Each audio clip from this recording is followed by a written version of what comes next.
Hello, and welcome to week 4 of the No Motivation series.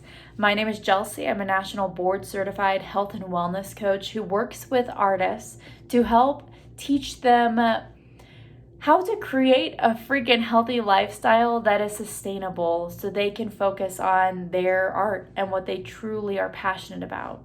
I love helping people enhance their human experience and develop an unconditional self-love.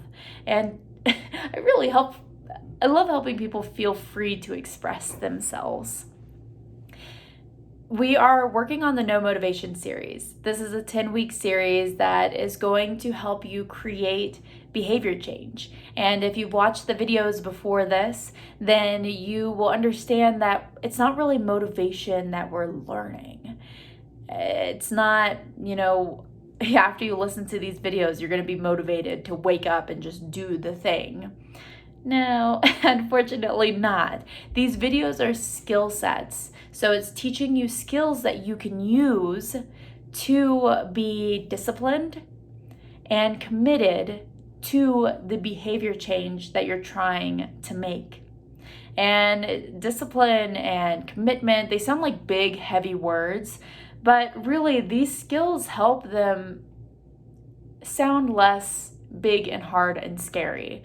Really, the way that I work with my clients is we use a lot of curiosity, a lot of playfulness, and a lot of feeling into what is best and most alive for you.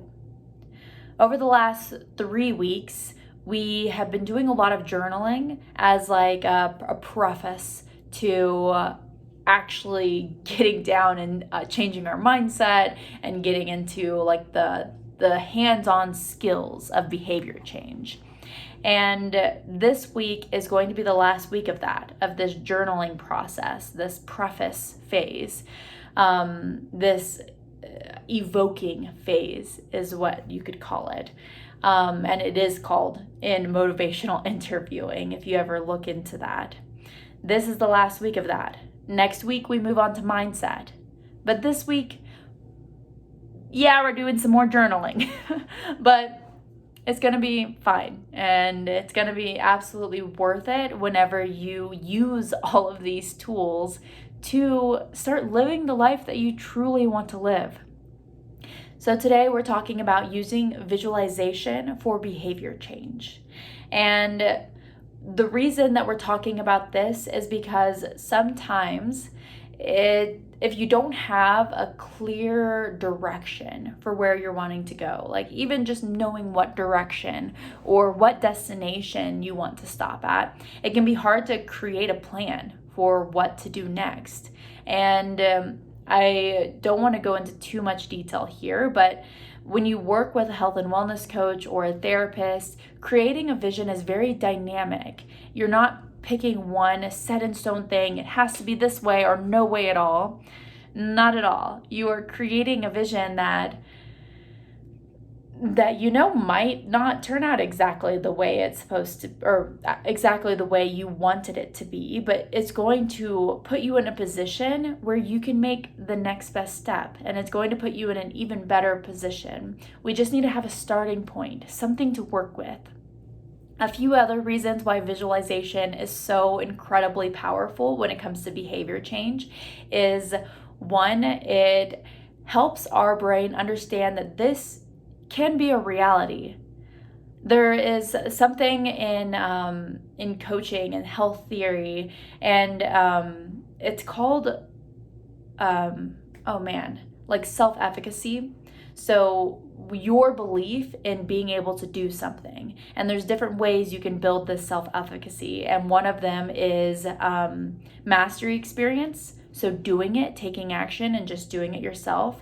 And then also, I believe it's vicarious experience, but something along those lines of you see someone that's like you doing it, or you see someone doing the thing that you want to do, or you see the thing being done, and you feel more confident that you can do it yourself.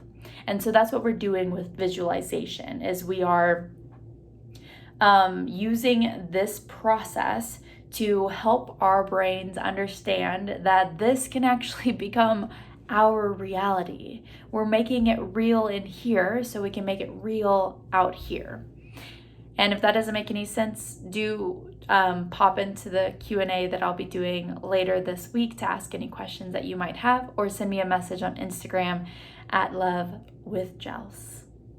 The second reason why visualization is so important, and this is completely my opinion, my belief, you may have different opinions and beliefs around this, but I truly believe that when you visualize something, you're basically asking the universe for it. And the universe responds with an answer. And so by putting it out there, even if it's just in your mind or on a piece of paper, you are telling the universe, like, hey, this is what I want. Can you give it to me? And in a weird way, whenever I myself have visualized something, I start to notice little puzzle pieces coming together to make that vision come true, to a point that it almost feels effortless.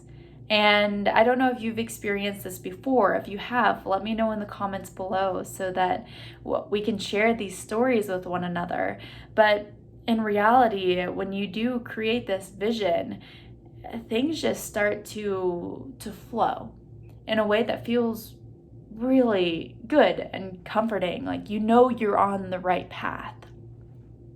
So those are a couple reasons why it's important to visualize, why that is part of this entire process. Yes, it's like manifesting, and it can be spiritual and soulful, but there's also a science behind it. It's also training that I've received as a coach, things that I've learned to walk my clients through in order to help them create the lifestyle that they want to create.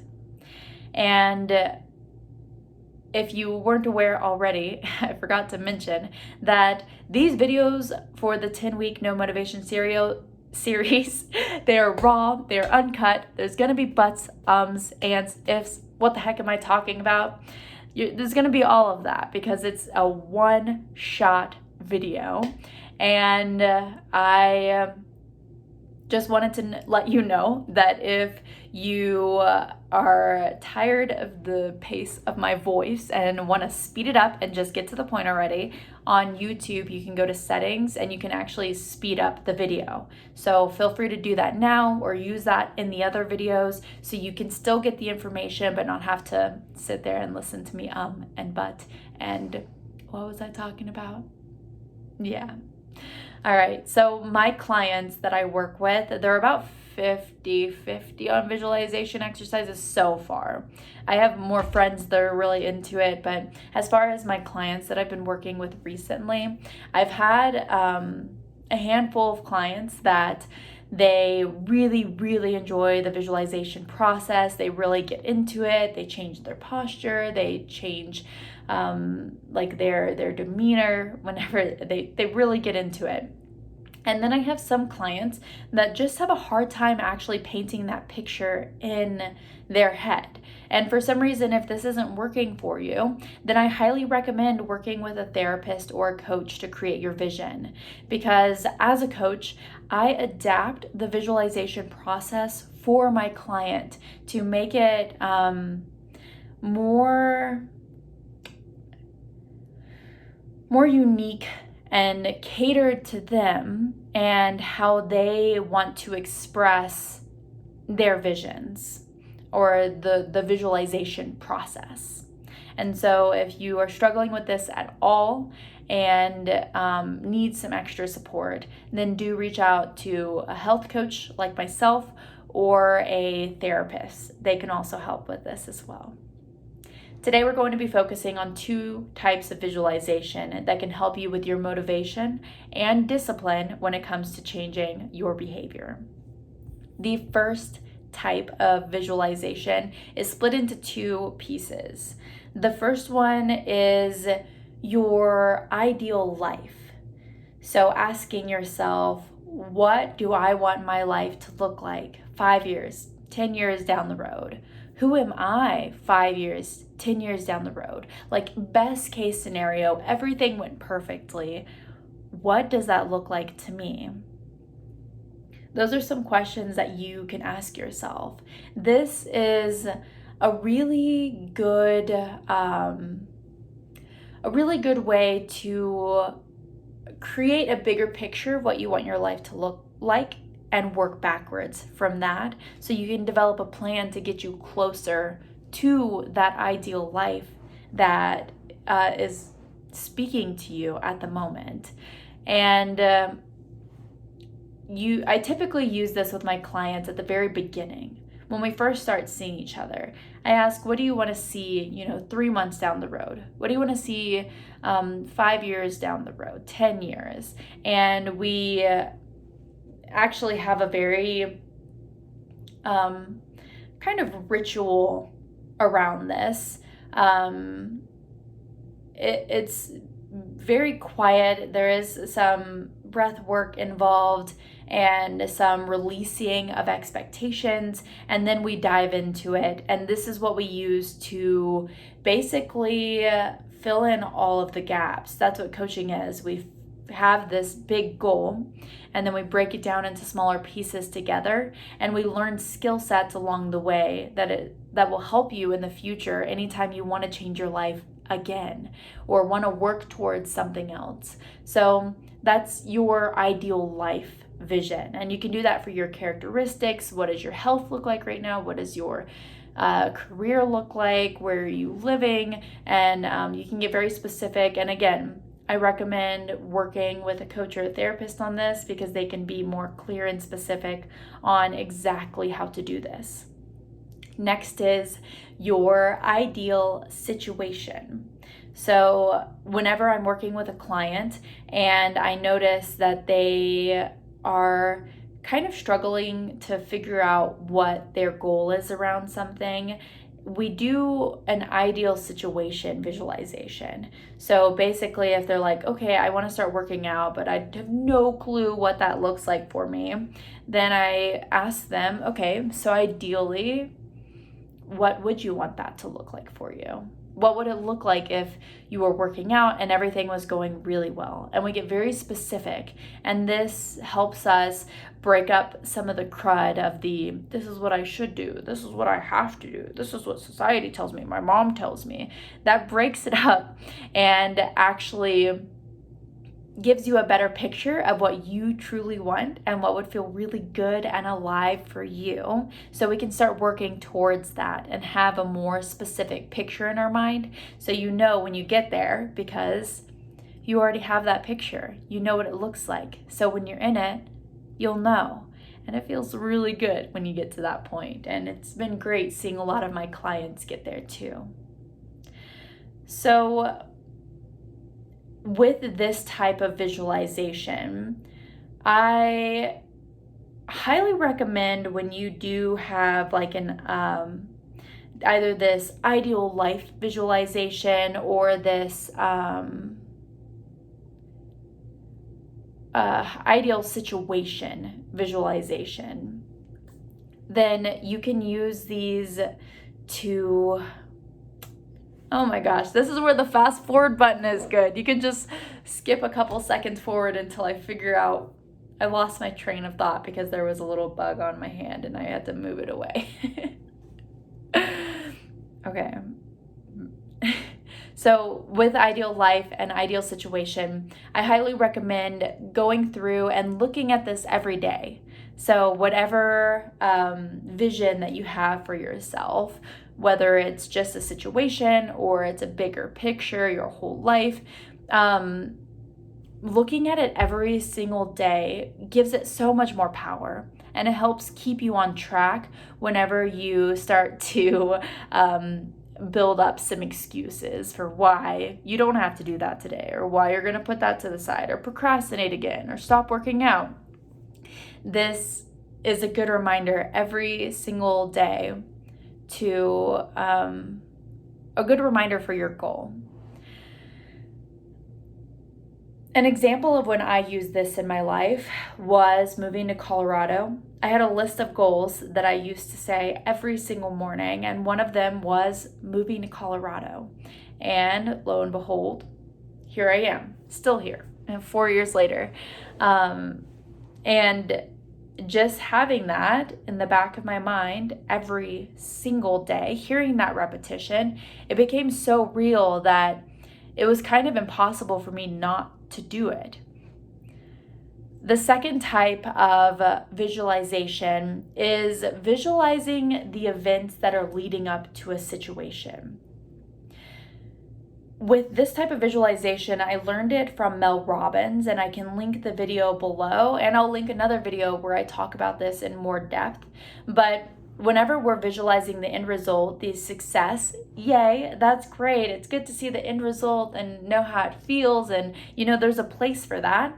But there's also a place for the hard work that happens before you get to that ideal life that you're looking for, that ideal situation. And oftentimes when we visualize, we don't visualize that aspect. We just visualize getting there, being successful, and that's it. But Mel Robbins suggests visualizing the things that you have to do to lead up to that moment, and to visualize that as often as possible. So if you're trying to study more, actually visualize yourself sitting at your desk, opening the textbook, beginning to read, and stopping to take a break and then doing some more studying, and make it as specific and vivid as possible. An example for me personally is waking up in the morning. So when I wake up in the morning, I have a morning routine that I do. And on days that I'm not getting enough sleep, I like to replay what my morning is going to look like the next morning, so that I'm more likely to do it whenever I wake up. It's more real, it's more of a habit, it's more of something that just comes naturally to me. Another example of this is one client that I worked with. They were struggling with some body image, and they didn't feel confident in their swimsuit, and they were going on vacation to the beach, and they were really just so nervous that they weren't going to enjoy their time at the beach, just because they were going to be so worried about what they were wearing and having to wear a swimsuit or show off their body. And using visualizing the steps up to that successful beach moment where you're feeling free and beautiful, we started mapping out those steps. Okay, so I'm going to be standing in the hotel room. I'm looking in the mirror. This is what I'm thinking in my head. Instead of dreading going out there in my swimsuit, I am thinking about how I love my curves, or how I am and radiating. I don't remember exactly the terms that we used, but it was very specific to this individual. And then they described the temperature in the room, because it would be cool because they're at a beach in the summer. And they described, like putting on their swimsuit, heading out the door, talking to their significant other. And then they described even getting to the beach and how they were going to feel and how they were going to react and how they were going to give themselves permission to just let loose and have a good time, regardless of what anyone else might think of them. And usually I was excited because using this visualization was really helpful to this client. And by doing so, they were able to enjoy their vacation more, because they visualized the steps leading up to having a successful beach trip. And when it came time, they followed those same steps, because at that point it was natural to them. Okay, so today we talked about a lot, and this was a longer video than I wanted it to be and that I expected it to be. But hopefully you hit the fast forward and you were able to, here we go again. Hit the fast forward and you were able to get in all the information that you needed. So today we learned about visualization, visualizing bigger picture, and then visualizing all the steps that you have to take in order to get to that bigger picture. Again, highly recommend doing this with a coach, a mentor, a therapist, someone that knows how to facilitate this. And if not, doing your best, or looking up some videos of how to do this. And I'll link one that I made a while ago, a long time ago, actually. Hopefully it's still relevant. But I'll link that so you'll be able to get a better idea of how to go about visualizing. And finally, more homework is actually creating a vision for your ideal life or an ideal situation. Just figuring out what that feels like to you, utilizing some of these visualization techniques in your life right now. If you need any support, please DM me on Instagram at lovewithjels and follow me for more information about health, wellness, and love. And especially if you're an artist or creator, I would love to help support you on your creative journeys, and support you as, being the person that helps you with your overall health and wellness while you allow your creativity to flourish. If you haven't already, go ahead and like this video, if you liked it, if you feel like it, if you're into that kind of stuff. Follow for more content. And next week, we're talking about mindset and the language that we use with ourselves in our mind as we are moving towards a new behavior change. All right. It has been a pleasure again talking to you today, and I am excited and looking forward to seeing you next week.